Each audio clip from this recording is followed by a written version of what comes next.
Well, I put it at the top. And the reason, Richard, is because number one, if you're not aware of, say, your shortcomings or your weaknesses, then that's even worse because you're leading people, you're crossing over bad leadership traits to people. So being self-aware is very, very important because it then if I'm aware that I have a certain weakness, then I will, when I go on stage, which as a leader, as an entrepreneur, as somebody who's out there, you're constantly on stage and there's people watching you all the time, be it whether you're giving a keynote, be it any emails you're sending out, be it anything you're posting on social media, you're always on stage. Right. And if I am aware of something, I can fix it, I can improve on it. But if I am not aware of something, that's that's very unfortunate because I'm passing it on. And for me, in order to be aware of something, you have to reflect. And at the end of the day, you need to reflect. How was my day? How did I treat that person? Did I send out an email that maybe would have offended somebody? Did I say something that maybe would not have resonated well? Because people who are self-aware are people who reflect. Welcome to the Sharpen the Spear podcast, where we help manufacturing executives command the front and win the floor. I'm Richard Walsh, creator of the Sharpened Impact methodology, and I spent decades helping leaders transform frontline teams, unlock hidden profit, and capture capacity they didn't even know they had. If you want to see where your leadership gaps are costing you and how to fix them, head over to grittolead.com and run the free Sharpened Impact Simulator today. Let's sharpen your edge and get started. And we are back on STS Sharpen the Spear podcast with another incredible guest. Amos Balongo is with us today from Hawaii. Love your checking in from there, Amos. But Amos, no one knows Amos like Amos. So, Amos, I need the backstory. Bring us up to speed so we can get into the conversation. Aloha, my friends. Thank you, Richard. Yes, I'm Amos Balongo. I am a leadership coach, keynote speaker, and executive communications coach. And what I do, Richard, is I manufacture leaders that can effectively communicate and create an impact. I love it. That's good. Um, See, it's brief, it's to the point, it's right on target. I love it, Amos. That's good. So, first question, why? Why did you choose that path? What was the inspiration initially? Did you fall into this? Was it just someone said, "Hey, you can communicate. Why don't you go communicate?" I don't know. Where did it all start? I think when you look at my journey and the journey of many folks, uh, where they end up a lot comes from experiences they had in the past.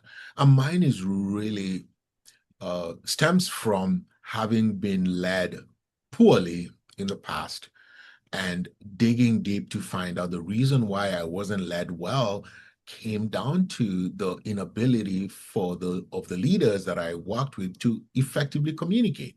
The great leaders, but couldn't get the message across or couldn't communicate in a way where they would move their teams to action. And as a result, I got into this journey to help leaders become effective communicators because I've been there, I've seen it, I've experienced it, and I know the way out. So So, that's what led me into that. let me ask you: was it so? Did you have to look back and see why they led poor? Like, were you in a situation like, well, why am I here? And you're like, because I got bad leadership information. Like someone didn't lead me well, so now I'm here and now I'm looking back. Or was it during the process you're like, these guys couldn't lead you to lunch, like I mean, like, so where did the discernment come in? That's the real question. It's a little bit of both, Richard, because I've been in situations where I, you know, I'm part of a team and a leader has communicated something that needs to be done, and everybody on the team is yesing the leader, but they have no idea what the leader wants, and then we're gonna go and huddle back after the meeting and be like, do you know what he or she meant? And what are we supposed to do with that? Which leads to misalignment because what the leader really wanted and what the team is doing is completely opposite. However, nobody is gonna ask the leader, could you break this down in a way we understand? So that's the first part. The second part is really arriving at a destination and realizing you're way off the mark and looking back. I call it the archaeological way uh, of looking back at leadership, and you find that there's so many things that went wrong along the way, and it's all because it wasn't communicated right, or during the different points when the leader should have stepped in and reaffirmed the priorities, it wasn't done. So you end up, where you're not supposed to be. So a little bit of both on those.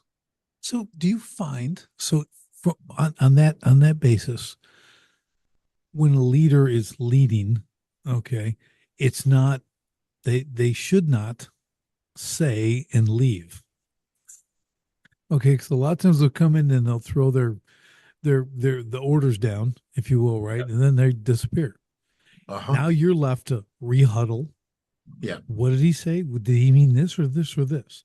Mhm. Can't ask him because there must be some fear element Yes. of at some degree. And now you got to execute something. Otherwise, you're going to be held accountable for not getting the thing done. They didn't communicate well. So, is that it? They just kind of say it and leave, or should there be an involvement? Or so, I guess what I'm saying is, let's walk through your process, Okay. like your correction of that. We'll use that exactly what you just said, and let's kind Okay. of walk through the correction on that. What do you do right? What do you do wrong? Okay. So part of what I teach in communication is simplicity. A lot of times we make things so complex. A lot of times leaders will give direction and it's very complex. And I look at it in terms of life. Life is already so complicated as it is. So I've got to make it simple in order for the my team to be able to apply it. So first thing a leader needs to look at is how complex is or how simple is my message. Because if it's very complex and they have to break it down, then the chances of them executing are minimized significantly. Okay. Mhm. So, yes, you talked about the leader that gives orders and leaves. I like to use something I call the stay factor. And the stay factor means, you have to stay with your team through different phases to make sure that number one, you're equipping them, you're supporting them, but then also whatever you need done is being executed at the different stages. So I would, with anything, if it's a project, for example, I'd break it down into 4 stages. And at each and every stage, you'd have a checkpoint where you check in with your team and how are things going? Is everybody on task? And what do you need from me and how can I lead you through this? So that eliminates the issue of I gave orders, somebody went ahead and did something, and at the end it's completely different than what I wanted. You can adjust the sails at each checkpoint to ensure that you're sailing in the right direction, if I will. Right. I love it. I love it. Yeah, I think it is a big missing element out there. And it's either from, probably a lot of reasons, but I look at, could be their own incompetence, meaning they don't actually know what they are. Yeah, What they're doing, what a lot of leaders do is they tell you kind of, we need this end result, right. but they don't know how to get there. Uh-huh. So they've given an order and they just don't say it, but what they mean is figure it out. Right. Figure it out. And that's all the help you're getting from me. Right. So there is no direction. There's no, how can I help you? Because I can't help you because I have no idea what I'm doing. I'm just someone put in a role. Absolutely. And you and I talked about this prior, and that is, as a leader, I look at my leadership style is a tour guide leadership style. A tour guide leadership style means I'm sending people somewhere where I have been and I can guide them through it. The other leadership style is a travel agent leadership style. I'm sending you to places I've never been. And that's how the figuring it out mentality comes. Oh, I'm going to send you somewhere, but you go figure it out. So as a leader, you have to ask yourself before you get onto any project or before you lead your team is, am I a tour guide or am I a travel agent? And if you're a travel agent, you need to learn the way so you can actually show the way to your people. Okay, that was going to be my follow-up question. Well, can you still be a travel agent? Yeah, and Well, but you can't be one and lead. yes. If you're a travel agent, then you have to travel agent leadership, if I will, you have to bring people alongside you that will be your tour guides, that will Gotcha. guide the team, because you can be a know-it-all, show-it-all, do-it-all, um, if you're a travel agent. I would surround myself with people that know the way and can guide the team, and that's how I would take care of that. That's the point I wanted to hear. Mhm. Okay, so it's not you have to know everything. Yeah, You have to know the right people. right, You have to know the people who can who can make this happen. And I think a lot of it is it's just like when we do 30, 60, 90-day goals. right, Okay. They're structured, and not just smart goals. I mean, like when you get stuck, who do you talk to? right. Like that's literally laid out. You don't Uh-huh, come to me. right, Okay. You're going to go to this person if you get uh-huh, stuck here. If you need these resources, you go here. right. Okay. Here's the time frame. Here's the check-in. Here's what we're looking for. Here's the actual outcome, the complete Mhm. outcome we want. What's the target? What are we doing on these depending on the day, and really lay that out, right? And Right. I think when you give those people the touch points, Uh-huh. that's what speeds it to completion, but also gets it done correctly. Do you find that too? Absolutely. And just to touch on something else here about this, Richard, is you need, as a leader, you need to have humility to be able to say, hey, you know what? I really haven't been there before, but these are the people on my team that know this, or these are the outside consultants that know this, and they're going to guide us through this process. And you have to be able to say you have no idea. Right. And Right. that takes humility, something that, either you have it or you don't. Yeah, I think yeah, you have it or you don't. I guess that's pretty much it. Yep. You know, or someone might have to give it to you. The Yep. humility part, that's not going to be pretty. Yeah. Okay, And so if you don't I've have a humbled humility, if I've humbled a few in my day. yeah, and if you don't have the humility, that's when you're gonna be like, you guys go figure it out. And that's a situation where your team is so afraid to come to you because they're like, oh, we don't want to bother the boss because, oh boy, we're Yeah, just gonna figure it out. And they will, yeah. and chances are you will not like it. So now there's a point in this, a point of you've got your travel agent leader, you've got your tour guide, okay, but then sometimes you've got the I'll do everything leader. Yes. So like his hands are in it too much, or Yes. her hands, right? They're micromanaging, Yes. right? Yes. Not a fan Hmm. of micromanagers. Not a fan of them at all. Okay, they got control issues and all kinds of stuff, Yeah. and I don't work well with those people. I Right. humble them. I humble them and lose my job. No, but I'm just saying it's people like that. So there's this point where you have to lead and let people do. Yes. Right. So talk about that a little bit because that's where people I think really get mixed up. Absolutely. And I think that the kind of person you're talking about, the kind of leader is a know-it-all, do-it-all, show-it-all. They want the credit for everything, and that's why they have their fingers in everything. Additionally, there's a certain level of insecurity as a leader if Right. you want your fingers in every part, and I mean, basically everything bottlenecks, you know, Right. to you. Now, in order to be effective as a leader, you have to have the growth mindset, and you have to look and see, for as a leader, how many people can I grow in my team?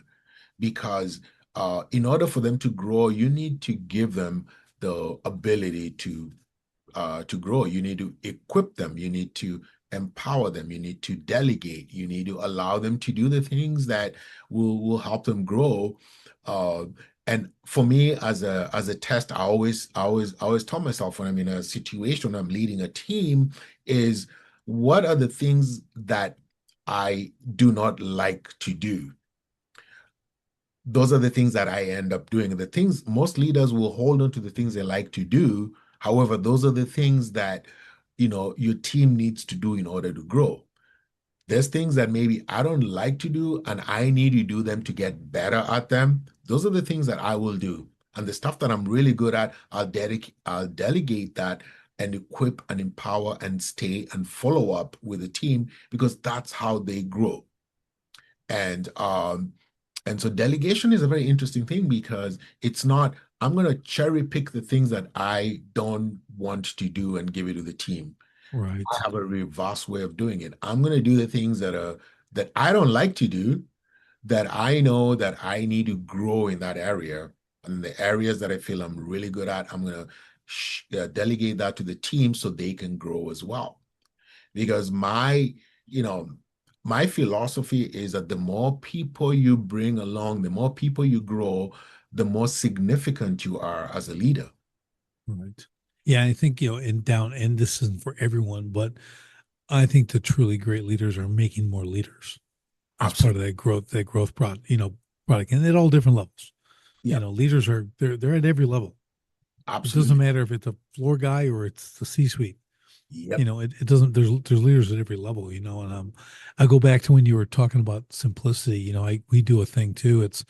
It's called 14 words. Okay. If you can't deliver your direction in 14 words, Right. and I mean not 15, I Uh-huh. mean 14. Okay, it doesn't count. So Right. we get them to learn to do a 14-word delivery. That's Right. simplicity, Uh-huh. and do it. And then when they say, "Well, why?" then we teach them silence. Yeah. You just look at them. Yeah. And when they say why again, you repeat the 14 words. Right. And then they finally get it when you're like, I'll go do that. Right. But it's simple, right? It's very simple to Uh-huh. understand. And we put that in place for that specific reason. Simplicity, like you talk about complex. Every complex system is built of simple systems. They Right. have to create simple systems to make complex. So if you're delivering one thing to one person, that should not be complex. That's a Absolutely. simple system. It's me to you, do this. This is how, this is when, goodbye. Right. Unless goodbye is the 15th word, then you don't say goodbye. Okay. but but I mean, right? So we got to think of it that way. Like we keep it, we're in the simple systems. Hmm. We're not in the complex systems from a Right. leadership standpoint. Now you got to operate in the simple systems, right? Does that make sense? Because I just thought of that. Absolutely. And it goes down to application. As a leader, what do you want people to do with your message? What do you want people to do with what you communicate with? The end goal is you want to move them to action. You want them to take what you're saying and apply it. Uh, and only way that happens is simplicity. And Right. as simple as this sounds, it can be very complex for a lot of people. Yeah. Yeah, it can. There's a lot of personality aspects Hmm. that go into, whether it's intentional or not, that goes into leadership. Right. Like, what have you seen with that? Because man, that seems like just like it messes up the recipe. Okay. Do you know what I mean? It's like, no, I bake it this way, but now you're putting these six other things into my recipe. This is going to be a disaster, right? So, what are you seeing with the personality variances or whatever from a leadership standpoint? I know they got personality tests and all this kind of stuff, but I mean the actual execution of leadership. What does that look like? Right. For me, I think leadership is caught. It's not taught. Um, Most leaders are leading that way because they saw other people lead that way. So in order to be able to be a great leader, you really need to get into the mindset of saying, I want to learn this. And I also want to look at people that are leading well because you can learn it, But then also you have to understand that when you're a leader, you're dealing with different uh, personalities. It's a cast of characters, if I will. Right. And everybody has a different language. And I segueing into the leadership language. And a team of 15 people, you've got 15 different languages because the way you equip one person may be very different. Their language might be very different than another person's language. So you've got to be able to understand the team dynamics, the leadership dynamics, your own dynamics. So if you don't understand that, you can't lead because you're going to be trying to do a one size fits all, and that doesn't work. How I inspire team member A is going to be very different than how I inspire team member D. And when we talk about the leadership personalities, yeah, that is there. And as a leader, it's how do you get all these different personalities to work together for a common goal? And one of the things that's so important is the goal has to be clear. You can't hit a target you can't see. It has to be clear. They need to be able to see it, and you need to be able to understand how do you lead and lead well each and every team member. So it's a contact sport, and you can't just be, hey, take this and run with this, and I'm gonna sit in my corner office and let me know how you make out. You have to get your hands dirty, if I will. Yeah, I like it. I kind of I use my analogy is always you're the conductor of the orchestra. Yeah. I don't play any instruments. Yeah. I play a baton. Uh-huh. And I bring a little bit out of you, and I make you be a little quieter over there, and I bring more from the back. The percussions come in, at just the right time, and that's your job as kind of a leader. I use a lot with the ownership aspect of the business, right? Being an owner, Uh-huh. so that's where you want to be. You don't want to be going and playing the violin for them. Put that Yeah. down and go play the French horn for the Uh-huh. other guy. Do this for all the parts, right? You're just making sure they're hitting the notes just right, right? Absolutely. That's kind of leadership, Yeah. um, and he does with a 93-piece orchestra. You know what I mean? It's pretty good. You think Yeah. about that, all standing there at the podium. It's okay, but Absolutely. yeah, it's the leadership thing that always would confuse me Mm-hmm. on these personalities. And I'll just be honest, like I hear a lot of different things on the personalities and how you treat them, and I've heard it in different contexts, like someone would say, well, they'll take a test and he's a D and he's a this and this, and they got all these letters and numbers and enneagrams and whatever they are, right? And then and there's 300 people in the organization, Right. and I'm looking like, well, what do you do? Put that on their name badge? Like put a Yeah. D, and you got to go, oh, he's a D. Well, wait, let me Yeah. think how I should talk to him. I mean, we got to be realistic. I mean, Right. work's got to get done. So some people get a little too foo-foo with this, Amos. You know what I mean? They're a little too much down the personality thing. We still have Yeah. a mission to accomplish, right? And Richard, you're right, and I'm glad you brought this up because those, for me, I again simplifying it, I always tell Mhm. teams that when I go consult with teams of companies with 3, 4, 500 people, amongst them there's vice presidents, there's directors, there's managers, and there's team leads. I actually have it go down all the way to the team lead level because then you're getting into a smaller team. Right. And at that point, it's not about what number does this person have. It's to lead a team well. The simple way is you have to understand what they value. And then you have to build from there because every team member values something. So am I going to lead you because you are a D, a C, or an A? Or am I going to lead based on what you value and how that value can be translated towards a common goal or value for the organization? That's the approach that I use. That's good. That's good. I think it's important. I was talking with another guest regarding values themselves and companies. We're talking about company values, core values, and Right, some have them, some don't have them, some have them but don't even know what they are. right, They just put things on a wall and that kind of thing. And I think it's important from a leadership standpoint that you need to define your core values, right. live your core values, Mhm. hire based on your core values, right? Right. And because then what you're doing to your situation that you said, you've already got a starting point of we are aligned in core values. Right. If they understand that, not that you want your job easy, but at least you have a framework to follow, and you understand that most of these people are here, or should be all of them, who believe in those core values. Uh-huh. So there's just another way to direct to the target, Right. right? Absolutely.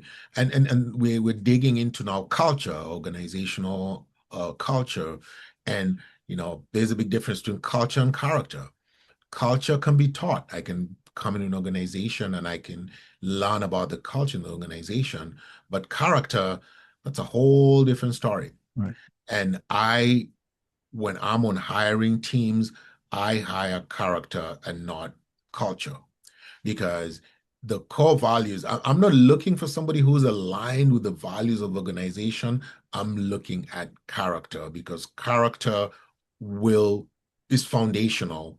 Yep. And if you don't have good character, those values will not mean anything.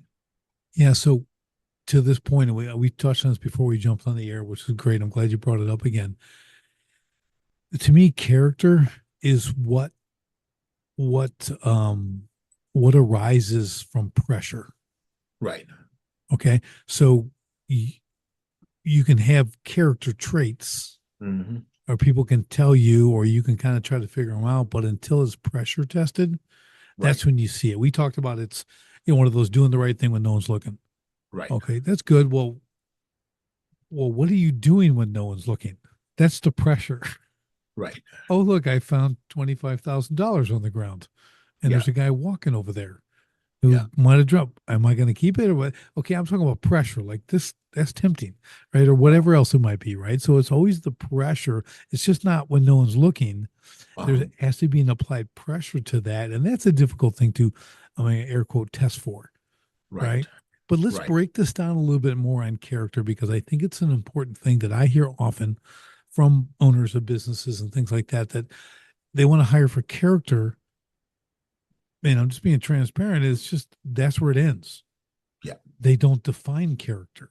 Right. Like, well, if you're hiring for a character, you need to know what character means or what character you're looking for. I mean, if you're going duck hunting and all you see, you're looking for snakes, and you're Right. supposed to be duck hunting, well, you're not going to get any ducks.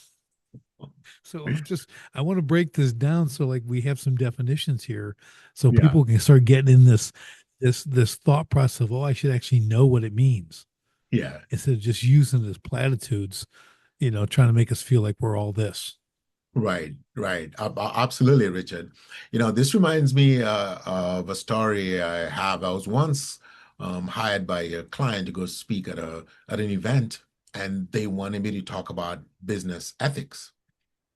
And during the pre-interview, to talk about how we're going to set up this keynote, I brought up a conversation of it. I can't really talk about business ethics because we have to take the business out of the ethics and talk about just ethics, because either you have them or you don't. It's very difficult to have good business ethics and bad personal ethics. Right. It business ethics to me is, if you're doing it at home and you're doing it in the real world, you're doing it in business. So it's you Right. can't have bad business ethics and good personal ethics. So this leads me to, what we're talking about, character. You either have good character or you have bad character. There is no in between. And uh, to me, how you would measure good character is, how do you treat other people? How do you treat other people is a biggest indicator of character. You know, what do other people have to say about you? Because it's the people who do not have any who cannot have any influence in your life are the ones that will be able to determine your character. It's, for example, it's how do you treat waiters when you go in a restaurant? Mm-hmm. That tells me a lot about your character. How do you treat people who may be uh, in terms of in an organization, the they're on the low. I mean, you're higher than them on the Mhm. org chart. How do you treat these people? That tells me a lot about your character. So character to me is yes, you're right. It's what you do when people are not watching, but it's what you always do organically, if I will. Yeah.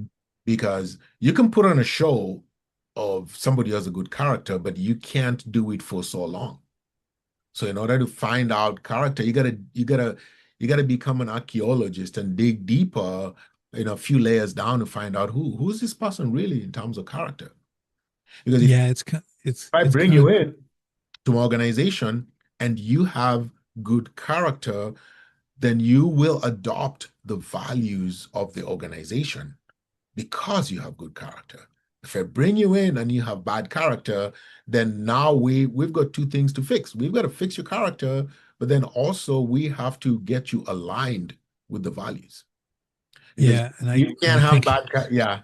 I think from the company standpoint, that's the fixing their characters above their pay grade. Yeah. I'm like, unless they're eight, okay, then I can work on it. But you come in as an adult with bad character, I got no time for that. Okay. Like, Yeah. I'll get someone else because I can't. I'm not here to fix you're broken. Go have someone else fix you. Go ahead, go talk to the character doctor. Okay, Yeah. because I'm not that. So I think it's right, and I think a lot of that is really digging it out. And there's a lot of what the guys say. Hey, that's why they go golfing. Yeah. They'll take someone golfing and see how they respond to that bad shot, to this, to this. How do they play a game? I had this thing since forever. I say, you want to discover a man's character, engage him in sport. Right. See how he plays. Get him on a basketball court. Get him here. Get him. I mean, box. I don't care. But like let's see what he does. And Right. I've seen individuals like state's attorneys, okay, Mm-hmm. things like that, high that cheat at basketball. Mm-hmm. They cheat. Like, you're cheating. You're like the state's attorney. Okay. Yeah. Like, Yeah. I'm like, you're cheating. You're a cheater. Okay. Yep. No respect for that individual. Right. You just lose it from that that lack of character. Yeah. You know, to me, just like you're saying, it crosses over into everything you do. Right. So, If you cheat in it, basketball, if you cheat in golf, you'll cheat in the workplace, you'll cheat personally. It's yep, just yep, there's there's and that's determining character is not a very difficult thing to do if you're a leader. And it to me, I always say I can teach somebody how to do a job, but it's very difficult to teach them good character. that's what I'm saying. It's Right? like it's not your job. Yeah. And Like I get little fine tuning things, people are yeah. just kind of unaware, but we know that's rare. The good thing though, Richard, it can be learned. It's never too late to learn something because at the end of the day, when I look at, say, the bad leadership situations I was in, a lot of it was because these folks just didn't know. Nobody taught them, you Right. know, and and it comes down to us leaders, how are we teaching people these things? If Yeah. you model somebody, if your boss is somebody of bad character and that's your first boss out of college, and then you get two or three of those, well, you're gonna, That's the chances are norm high to you. that that becomes what you know. So I'm an optimist and I believe that it can be taught. I actually think it's better if it start uh, early on in life. But I never give up hope on somebody who's bad character who's in their 50s because they still hope if Yeah. you're teachable and you're humble and you're willing to learn. Yeah. I don't disagree with that. But you said it right there at the end. Willing to Yeah. learn. It's like motivating the unmotivated. You aren't going to Yeah. do it. Yeah. Okay. If you're motivated, I'm going to motivate you even more. If Uh-huh. you're unmotivated, Yeah. So there has to be the willingness to learn. And I think more and more I see it out there where there's a lot of, growth mindset, Right. like forever. It's like a cool thing as I get older, Uh-huh. I've heard this recently, people saying, we're talking about men and stuff like that in business and whatever, in life and marriage. And it's like, are you finishing well? Right. And I really like that term, Amos. Hmm. That's inspiring. It means, man, you don't take your foot off the gas. Right. You don't start you don't start chipping away at your character. You don't start doing this, doing that, bad because you've been around for 70 years. Right. Like, no, you got to finish well. You need Right. to actually, to me, I pick up the pace. I'm Hmm. accelerating. Okay. I Right. want to do more, learn more, make a greater impact, stuff like that, because my time is getting short. Right. Okay. So I have a different mindset, right? I want to learn more. I want to take more in. I work more. So, but that I think is the key to all this, to character change or development. Right. I think even if you have good character, you can have better character. Absolutely. And you're right. You could do amazing things, and how you finish is how people will remember you. That's it. So there's people that have done some great things, and one lapse of judgment or one bad thing at the 11th hour basically wipes out 50 years That's it. of just I've good seen it. character and good values. And so it's the finishing is very important, the Yeah. strong finishing. And that Yeah. means we need to be aware of what we do every day and how that affects what we've been building. Because it's, think about it, you're building this cathedral, you're building, your character, and at the end, it's a story that will be told about you, you Yeah. know, and people just remember the end and how you Yeah. finished. Yeah. And It's that it's the casket yeah, experience. Like, put yourself in the casket at your own funeral. yeah, What are people saying? uh-huh, uh-huh. Or are they even there? Okay. Like, Uh, did anyone show up? Start yeah, with that, but I think these are great reminders. yeah, Like, we're all working. Well, maybe not all of us, but I just think about the end. right. Not in an escapist way, but Uh-huh, like, am I doing enough? Am I maintaining my level of character I've had for 60 years? Am right. I doing that? Is this going forward? Can I still proverbially look myself in the mirror Hmm. and say, well, there's a pretty good man. There's a good Right. man. You Yeah. know, like, I didn't cheat that guy. So it's that kind of thing. But I think it's really important that people get that in their mindset as well. The Hmm. finishing well. And I don't care if you're 30. Yeah. Okay. I mean, your finish could be tomorrow. That's Ab- just life, right? Absolutely. And they call it a journey because you're going to make mistakes along the way.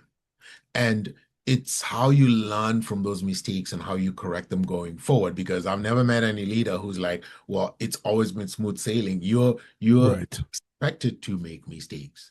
And you're also expected to learn and grow from them. And talking about leadership here, Richard, as leaders, we earlier on we talked about manufacturing leaders. And a lot of the people who are poor leaders are a byproduct of bad leadership. So when you're in a leadership position, you've got to realize that you may be impacting future generations by leading badly. And people are going to come out of your team and they're going to go out there, they're going to be leaders, and people are going to be like, oh, that leader really sucks. Yeah. But where did they learn it from? So it's a great responsibility that we have to model to be great leaders, because there's younger people watching, there's people in your team watching, and they're gonna pick up some of those traits, and they're gonna use those when they become leaders. So and I impress upon this on many leaders that I meet every day is you are modeling in everything that you do.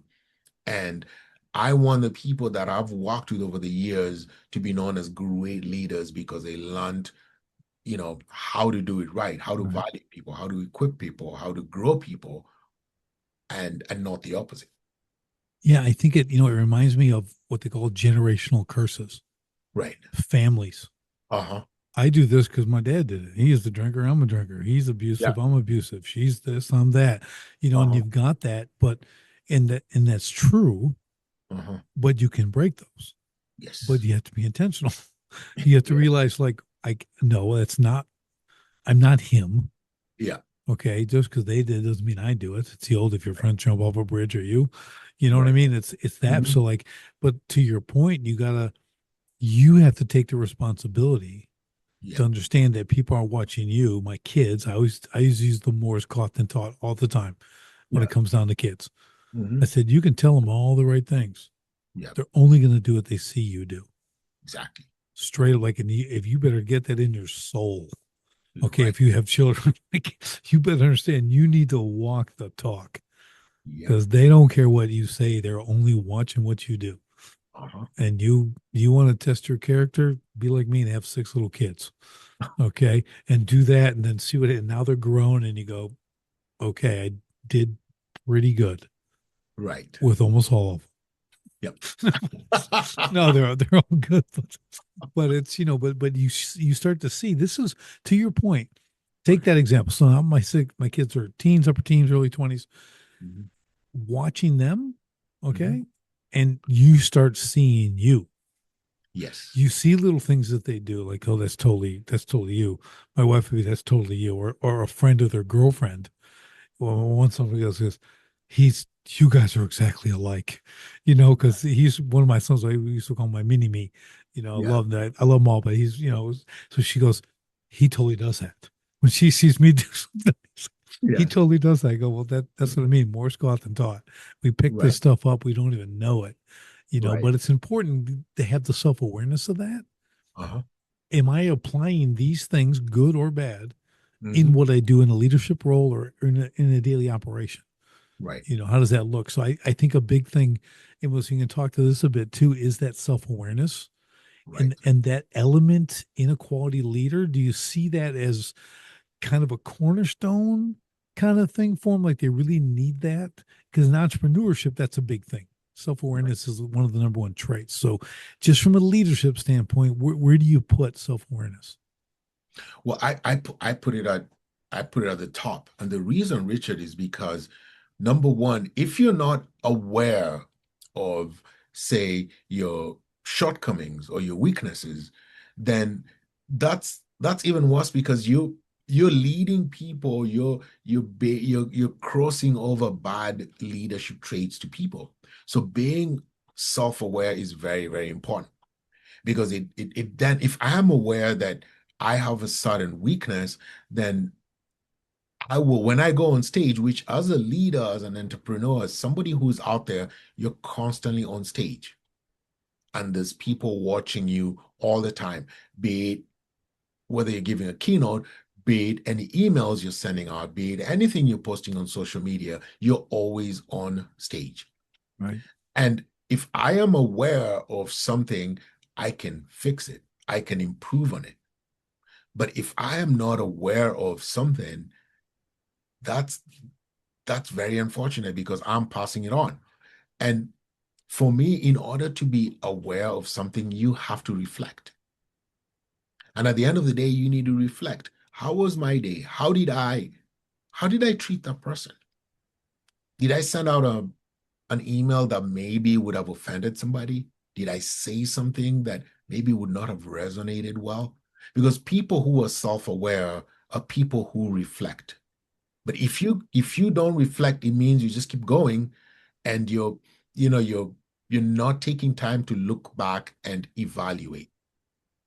So self-awareness and reflection and evaluation comes hand in hand. But yes, I put that at the top. It's got to be at the top of any leader's list. That's that's great. I think I put in another term too, as you're saying, if weaknesses, shortcomings, things like that. If you're not acknowledging those, aren't aware of them, I'll put it in kind of a battle scenario. That's the soft belly, right? Right. That's the vulnerable point. The enemy's going for that. Yes. Okay. If I Yes. know your weakness, Uh-huh. I can exploit it. Uh-huh. Okay. And if Yes. I'm that guy, I'm going to exploit it. If Right. I got something in for you, I want your position, or I just don't like you. Yeah. If they know those weak points, they're going to start poking those. Yep. You know what I mean? So like it's important. It doesn't mean you need to be impervious. What I'm Hmm. saying is like if it's pretty blatant Right. and you're ignoring it, Hmm. you do a workaround. Yeah. Okay, that's no good. You got to shore that up. You got to fortify that. Right. What do I need to do to fix that? Uh-huh. You know, do I got to get some coaching? Do I need someone to see? Do I got to talk to someone? Do I just have to be more aware? And when Right. it's about to come out of my mouth, I shut it. Hmm. Okay, because I'll say the wrong things at the right time. Right. So I just get in trouble. So that's a shortcoming, right? So I got to work on that stuff. And Richard, there's a lot of people that are just not aware. Right. They're just not aware and they keep Yep. doing things that completely unaware of that. And those are the leaders that I think have surrounded themselves with people who can never ever tell them that they're doing anything wrong. Right. You know, And sorry, go ahead. and you have to surround yourself with people that will tell you the truth, that will tell you, hey, what you did out there was not very well received. Right. So, who you surround yourself with, I always, when I meet leaders, I always ask them, do you have people who can call you out and hold you accountable? Which are the people in your life or in your workplace that can hold you accountable? If you don't have any of those, well, you're not a self-aware leader. Right. Right. You know, it's like when someone else calls something out you have, you're like with your best friend Yeah, and you're like, ooh, and I look at him and you never, well, he goes, yeah, you do. And you yeah, never told me. yeah. Look, you never told me. It's like, you got a thing on your face. Like, you just going to not say something. You Oh, okay, brush that thing off. You got a thing on there. yeah. Or the some of the the self unaware people. I Hmm. always use this one. Are your loud talkers? Hmm. When you're in a restaurant Yeah. and you can hear that one person at the one table across the room and you hear Uh-huh. the whole conversation, they're Yeah. not very aware. Uh-huh. Uh-huh. Or maybe they are and they want everyone to hear their conversation. I don't know. But like, tone it down a little bit. But there's only Yeah. one person in front of you and the rest of the restaurant doesn't need to hear or care to hear. So can you Hmm. do that for me, please? But there's Right. that, right? So I just use that in a humorous way, but you see it. It's the same principle. They're Right. not aware, Absolutely. and there are a lot of people who are unaware, Right. truly. Yeah. And it's a coaching thing, it's a leadership thing, it's something that, you know, you have to be intentional to be aware. You have to Right. go out on a journey every day and evaluate yourself. Otherwise, it's, you know, Well, I taught my kids, I teach other people, situational awareness is another thing. You come yes. in a place, well, what are you looking for? Right. Do you just walk in and you want your table? Yeah. No, and I don't mean I'm a nut job, but I'm like, okay, there's an exit there and there's here. And okay, I might want to sit with my back to the door. I like to see who's coming in and going. And that's kind of my mindset, right? But Yeah. the other point too is even if you're a lady and you're going somewhere, like you situationally aware. Are Right. you looking around? What's going on? Are you making yourself a target? Could that be a problem? Can I go this way? Can I go that way instead? Can I change my directions? And whatever the case, right? So there's a lot to the awareness aspect, right? Not just from leadership, but like personal functioning, like Yes. in the daily. I make eye contact with people. Hmm. They don't turn on their phone. They put their head down. No one does. You Yeah. walk in the city of Chicago, there ain't nobody looking at you. And I'm thinking, I'm down in the loop, and I'm looking at no, I'm looking, I'm like, nobody, nobody. Is it me?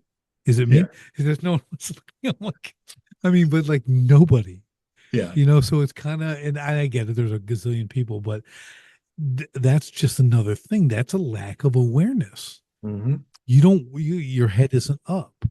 Yeah. You're not walking, you're not looking, you're not seeing. Again, you can say you're looking for threats, whatever you want to, whatever justification you want for it. Just Right. get your eyes up and look at people. Hmm. Give them a smile, whatever. Like just, I say hello to people all the time. Right. Just aware. I acknowledge them, Hmm. right? I don't know them, Hmm. but no one else, I guarantee you, has said hello to them Yeah. as they're walking down the road, whatever. I mean, it's a thing that brightens people's day. It's acknowledgement. Okay. Hmm. It's a leadership trait. Right. That's a leadership trait. I mean, it's respect. Uh-huh. Just, on the simplest level, and you'd be amazed at how far that carries and what that does for people.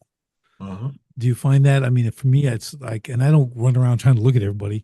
I'm just saying in daily operation, it's just, I'm it. That's what I do, you know? And that's what we call connection. You got to connect with people. if I'm not connecting with you, how am I even able to communicate with you? Right. And as leaders, that's another thing you got to learn. How am I connecting with folks? How I connect with one team member is going to be very different than how I connect with another team member. But you're right. You have to connect before you communicate, Right. because otherwise it's going nowhere. Yeah, it's They're not even listening. They're not even there. right. I was going to ask that. So exactly that scenario. People, the first thing they're going to do if you haven't connected, they're trying to figure out who you are. Yeah. So they're not listening. Yes. They're not listening to you to figure out who you are. Who this man's a giant. Okay, they look at me 6'2", 250. He looks very intimidating. Okay, they're Right. not hearing a word coming out of my mouth because they don't Uh-huh. know who I am. They're just thinking he's going to kill me. Yeah. So you have to set that right. So I like to mention that because this is important. There's a what do they call it? I don't know. There's a procedure. Mm-hmm. There's steps, right? Like you're going to communicate, you don't know the person, like you do things. People Yeah. shake a hand, they say this, Mhm. they introduce themselves. There's always a dance. All Yes. right. And you have to do that stuff. You got to get the first few steps in before you can administer whatever you're there to administer. Right.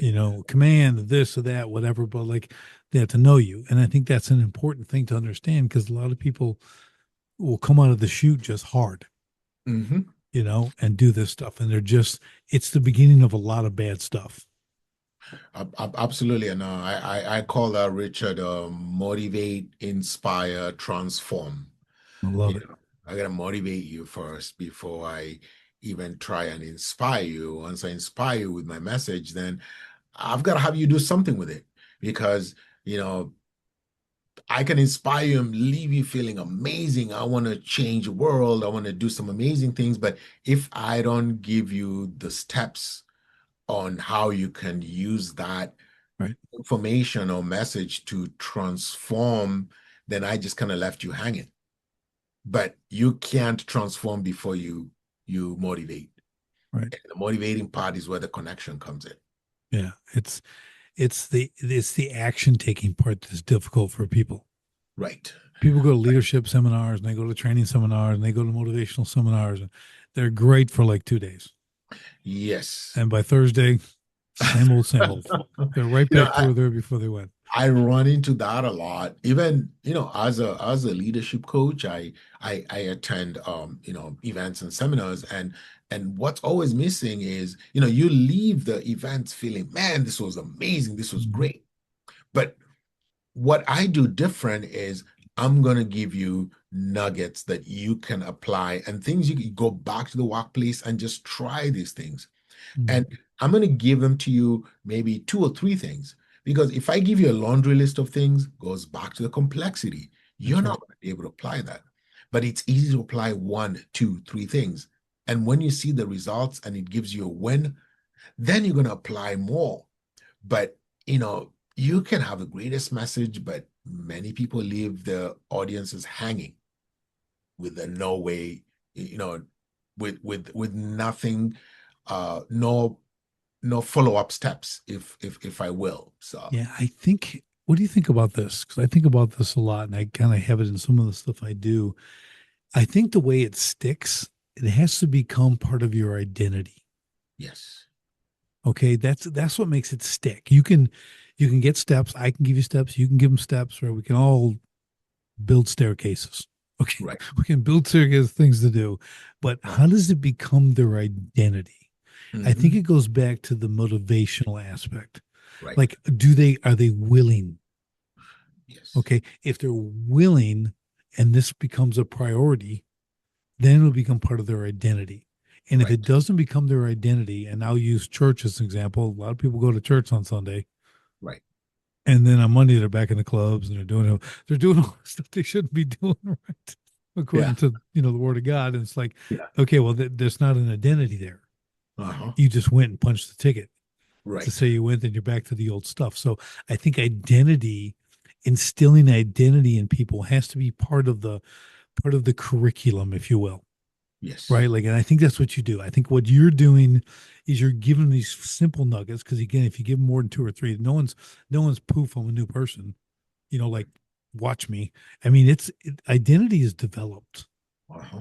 over time. So, but I think a lot of people need to understand when they're listening to guys like you and they're going to these things like this needs to become who you are if it resonates with you properly, right? Right. And if it Uh-huh. doesn't, then it doesn't need to become who you are, right? There's some Right. goofs out there saying some pretty stupid stuff. Okay, Right. then we could spend a whole show on that. But when Mhm. when people are deliberately and intentionally giving you leadership capabilities, right, You're right. instructions, things like that, it has to become part of who you are. Otherwise, you're saying you're a leader, but you're not a leader. Exactly. It's like, I'll go back to the church thing. You're a Christian, but you don't act like a Christian. Right. You're a Absolutely. CNO, Christian in name only, but you're Yep. not living it. So you have to become, you're going to be a leader. You have to become a leader, And it goes back to again credibility. right? You know, I need to walk the walk and talk the talk. And just reminding me something about New Year resolutions as you're talking about this, Richard, is you know in December, on December 31st, there's a lot of people, a lot of New Year resolutions. Well, I am going to start going to the Yeah. gym and I'm going to start doing this in the new year. Now, I have a very big problem with that because if you have to wait until December 31st to create a resolution, Nope. Not happening. I think you're gonna be dead on arrival. Yep. Because once you realize you need to do something, this we are now in March or April 1st today. I don't have to wait until December 31st and be like, this is my New Year resolution. You begin right there and then. So the New Year resolutions are very misleading for a lot of people because like I Yeah. just started off in the new year. I just kicked the can Yeah. down and Yeah. the you I you don't do it. I don't do that them. gym or I that make I make fitness no. club that turns into Yep. a bar by the third week of Yep. January. Yep. Yep.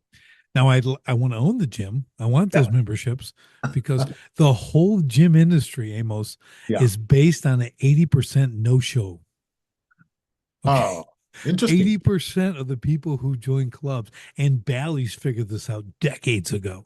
Right. Okay. They're like, why do you think there's only 40 parking slots out there, but there's 5,000 members? Oh, Because, because they're never going to have more than 40 people at a time in the place. Okay. right. So you got to look at that like, oh, but that's the model because people they're now here's the difference. Go at 5 in the morning to the gym. Hmm. You'll see the same people every day, Monday through Friday. Yeah. Because 5 a.m. they're committed. Yeah. They're up at 4, ready to go in the gym at 4:45. 5. I'm there. We're Right. working out. We're doing everything. I see the same people every day. Right. Okay. Not a lot of new people. Yeah. New people come at 4 in the afternoon, 7 at night. That's where the new people are. Okay. Yeah. They're not coming, or in the first 3 weeks of January, they're there at 5:30 for like 2 days. Yeah. Okay. Then we'll come back up. Dang, that's early and I got to get up and I got to go to work and everything else. So it's just interesting. Okay. I love it. I just love the resolution thing, the New Year's resolution thing. Yeah. I don't participate. Yeah. I won't write them. I'll write them today, like you said. Hmm. I'll write them in October, Yeah. and I'll begin them in October. Exactly. Oh, Right away because every day you should be making resolutions yeah, if it's that you're old. reflecting and you're self-aware. Yeah, I always told Billy, oh, you should be less concerned about Thanksgiving to New Year's about what you eat and more concerned about New Year's to Thanksgiving. Yeah. Think Uh-huh. about that. Don't worry about the little month of eating extra. Like worry about the other 11. Okay. Right. Like you be good those 11, that month won't mean a thing. Hmm. Okay, you'll be okay. So yeah, it's just I like talking about this, Amos, because it's just there's a lot of practical application here. Right. Okay, again, I'm not a fluff guy. That's Uh-huh. why I want to have you on. I want to talk about this stuff because you're doing real practical things out there. You're making the difference with people, and I love it. And you're really showing them in incremental steps Hmm. how to apply it, make it stick, make it work, go forward, and become better. The self awareness, all that kind of stuff is really really great. Absolutely. And it's a day at a time and it's being able to put into practice and be intentional with where you want to go. And that's the premise of all of this. Yeah, it's awesome, awesome. So wrapping it up, how do people get a hold of you? What do they got to do? Well, go to my website, amosbalongo.com, and there you can find information about me. If you can link to some of the books that I've written that are communication based, that help people become better communicators. My books are designed to walk you through the process. It's a tour guide kind of approach where I have been there, I have done that. The most recent one I've released is the 7 steps of speaker awareness. There's 7 steps that you need to be aware as a speaker in order to be successful. And all that is on my website. And I have a podcast as well. It's called Journeys of Inspiration. And this talks about the journey is more important than the destination. I do episodes frequently that just give you nuggets on how can you value the journey and not the destination, especially in a day and age when we are so focused on getting there, but not on how do we get there, because the lessons, the growth, uh, the significance is in the journey and not the destination. So Yeah, amosbalongo.com and podcast Journeys of Inspiration. I love it. I love it. Yeah, the journey's where it's at. Yeah, Like absolutely. training, Yes. okay, is better than the game. Yes. That's my mindset. Yes. I love the train. It's better than the game. It's Uh-huh. better than the fight. It's all the train. I love it. So that's where you learn everything. Uh-huh. That's where you get hardened. That's where you get better. I mean, I love it. I love you said that. Well, great way to wrap this up. So, Amos, thanks for all the time. This has been absolutely fantastic. You brought a ton of value to the show. I can't thank you enough. And for everybody else, we'll see you on the next STS podcast. Thanks for joining me on the Sharpen the Spear podcast. If you're a manufacturing executive and you're serious about unlocking hidden profit, improving frontline leadership, and taking control of your floor, go to grit2lead.com right now. Run the free Sharpened Impact Simulator and discover your biggest opportunities are hiding. Don't leave millions on the table. Sharpen your spear, lead from the front, and win the floor. Until next time, stay sharp.